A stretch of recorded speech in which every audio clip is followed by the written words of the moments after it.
السلام علیکم ورحمۃ اللہ وبرکاتہ۔ الحمد للہ الذی خلق الانسان وعلمہ البیان وبعث رسلہ لہدایۃ الانس والجان والصلاة والسلام علی خیر خلقہ محمد وعلی آلہ واصحابہ الکرام الی یوم القیام، اما بعد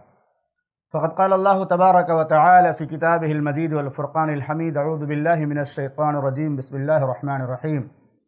قل هو الذی انشاکم وجعل لکم السمع والابصار والافئدہ قلیلا ما تشکرون۔ معزز محترم سامعین اکرام، دینی اور اسلامی بھائیو، دنیا میں اللہ تعالیٰ نے ہمیں جن نعمتوں سے نوازا ہے، خاص طور سے 3 نعمتوں کا اللہ نے خصوصی تذکرہ فرمایا، اور وہ نعمت تقریباً ہر انسان کے پاس ہوتی ہے الا ماشاء اللہ۔ سورۃ الملک کی آیت کریمہ میں اللہ نے کیا فرمایا؟ قل هو الذی انشاکم، اللہ رب العالمین وہ ہے جس نے تم کو پیدا کیا، وجعل لکم السمع والابصار والافئدہ، اور تمہیں 3 بڑی نعمتوں سے نوازا، السمع کان، والابصار اور آنکھیں، والافئدہ اور دل۔ یہ تینوں اگر درست ہیں تو انسان کے لیے بہت بڑی نعمت ہے۔ آج کے درس کا موضوع ہے، اگر اللہ تعالیٰ کسی کی دونوں آنکھیں چھین لے، آنکھوں کی بینائی سلب کر لے، اور اللہ کے لیے اس پر صبر کرے، اللہ پر بھروسہ کرتے ہوئے، اس سے اجر و ثواب کی امید رکھتے ہوئے کہ اللہ کی نعمت تھی اللہ نے لے لیا، صبر کر لے، تو اس کا بدلہ کیا ہے؟ آئیے حدیث پڑھتے ہیں۔ حدیث نمبر 34 ہے۔ راوی حدیث انس بن مالک رضی اللہ تعالیٰ عنہ ہیں، وہ بیان کرتے ہیں کہ میں نے محمد رسول اللہ صلی اللہ علیہ وسلم کو فرماتے ہوئے سنا،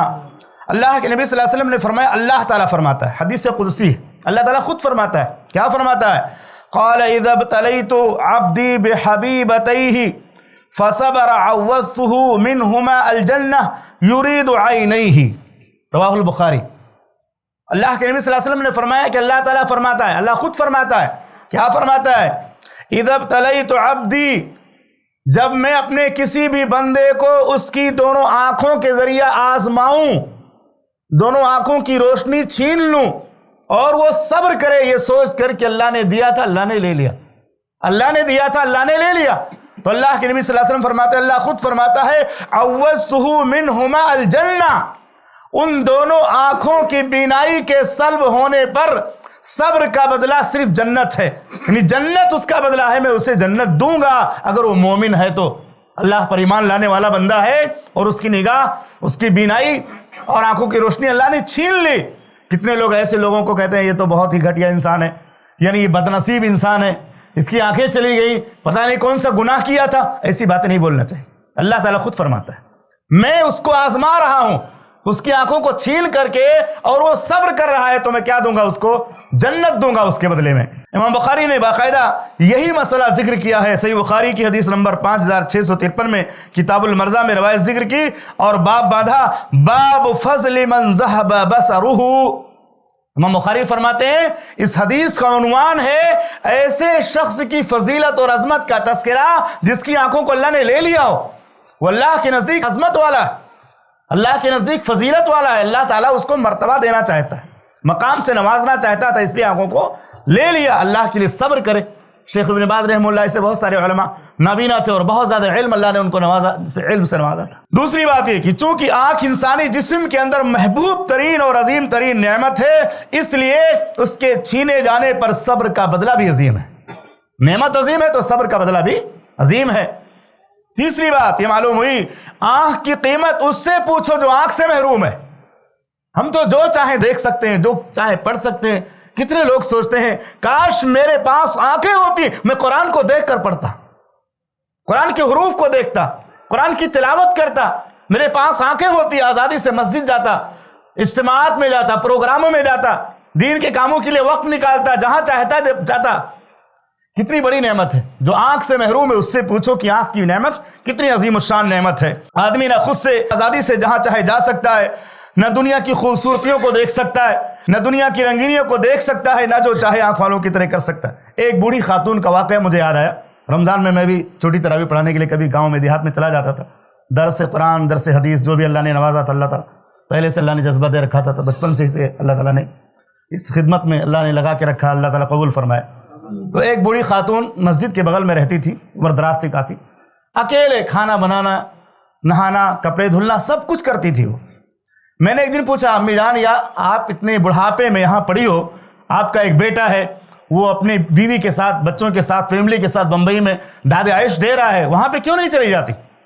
تو اس بڑی خاتون، اللہ تعالیٰ ان کو جنت نصیب فرمائے، ان کا کہنا تھا بیٹا میں اس گھر میں جو آزادی حاصل کرتی ہوں، اس گھر میں مجھے جو آزادی حاصل ہے وہ بمبئی کے بلڈنگوں میں وہ آزادی نہیں مل سکتی۔ میرا نل جدھر ہے مجھے معلوم ہے، میرا غسل خانہ جہاں ہے مجھے معلوم ہے، میں جہاں روٹی پکاتی ہوں وہ بھی مجھے معلوم ہے، میں نے جو چیز جہاں رکھی مجھے معلوم ہے، اندازے سے میں سارے کام کر لیتی ہوں اور خوش ہوں، اس ٹوٹے مکان میں خوش ہوں، اس اجڑے مکان میں خوش ہوں، کیونکہ میں نے ایک مدت گزاری، اللہ نے بعد میں آنکھ لے لی، مجھے پتہ ہے کہ مجھے کہاں سونا ہے، مجھے کہاں غسل کرنا ہے، مجھے کہاں کون سی چیز کہاں سے اٹھانی ہے، کہاں رکھنی ہے، سب مجھے پتہ ہے، میں سارے کام کر لیتی ہوں۔ اور اگر مجھے میرا بیٹا کسی عالیشان محل میں بھی ٹھہرا دے گا تو میں وہیں بالکل جم جاؤں گی، اپاہج ہو جاؤں گی، نہ خود سے اٹھ سکوں گی، نہ جا سکوں گی، نہ کہیں جو ہے کوئی کام کر سکوں گی۔ بہرحال ان کا کہنا بھی صحیح تھا کہ آدمی ایک مدت سے کسی گھر میں رہے اور نابینا ہو جائے تو اس گھر کے حالات کو جانتا ہے، اس محلے کے حالات کو جانتا ہے، کدھر سے جانا ہے، کدھر سے آنا ہے، کہاں جو ہے نل ہے، کہاں دوسری چیزیں ہیں۔ تو بہرحال اس سے پتہ چلتا ہے کہ آنکھ کتنی بڑی نعمت ہے، آنکھ کتنی بڑی نعمت ہے، ورنہ اس خاتون کو بھی تو آرزو اور تمنا رہی ہوگی کہ میں بھی اپنے بچے کے ساتھ رہوں، اپنی بہو کے ساتھ رہوں، ہے اپنے پوتوں پوتیوں کے ساتھ رہوں، لیکن اس کا یہ کہنا تھا کہ یہاں جو آزادی مجھے ہے، اس گھر کے اندر جو سکون ہے، جو آزادی ہے، وہ کسی محل میں ہم کو آزادی نہیں مل سکتی، کیونکہ میرے پاس آنکھ موجود نہیں ہے۔ نئی جگہ پہ مجھے ڈال دیں گے، میں وہیں بیٹھی رہوں گی، پیشاب پخانے کے لیے بھی نہیں جا سکوں گی، اور بہت ساری ضروریات کے لیے ہمیشہ ہر قدم پر میں دوسروں کی محتاج رہوں گی۔ اسی طرح سے چونکہ نابینا جو شخص ہوتا ہے اس کے پاس آنکھ نہیں ہوتی ہے، جو نابینا ہوتا ہے اس کو آنکھ نہیں ہوتی ہے، اس کی وجہ سے بہت ساری گندی چیزیں اس کے دل و دماغ میں گھس نہیں پاتی، گندی چیزیں، بے حیائی کی اور اسی طرح سے بے شرمی کی باتیں، چیزیں اور غلط مناظر، یا اسی طرح سے بہت ساری جو ایسی چیزیں ہوتی جس سے انسان کا دماغ جو ہے بھر جاتا ہے۔ اسی وجہ سے آپ دیکھیں گے کہ نابینا لوگوں کا ذہن بہت مضبوط ہوتا ہے، قوی ہوتا ہے، حافظ قرآن وہ بہت جلدی ہو جاتے ہیں، قرآن کو حفظ کرنا، دینی کتابوں کو یاد کرنا۔ بہت سارے علماء کو آپ نے سنا ہوگا کہ کوئی ایک شاگرد وہ رکھتے تھے، جو نابینا علماء ہوتے تھے وہ شاگرد اپنے پاس رکھتے تھے، وہ ان کے سامنے پڑھتا تھا اور یاد کر کے وہ جا کر کے لوگوں کے سامنے بیان کرتے تھے۔ یہی طریقہ ہوتا ہے، جن کے پاس آنکھ نہیں ہوتی ہے ان کا ذہن و دماغ تیز ہوتا ہے، کیونکہ میموری خالی ہوتی ہے، کتنی گندی چیزیں ہماری آنکھوں سے ہمارے دماغ کے اندر جاتی ہیں۔ اسی طرح جو لوگ نابینا ہوتے ہیں ان کی حس بہت تیز ہوتی ہے، حس، کوئی بھی نوٹ یا پیسہ دے دیں گے نا تو ہاتھوں سے اندازہ لگا لیتے ہو کہ یہ چیز یہاں ایسی ہے۔ اور اسی طرح سے ان کی یادداشت بہت مضبوط ہوتی ہے۔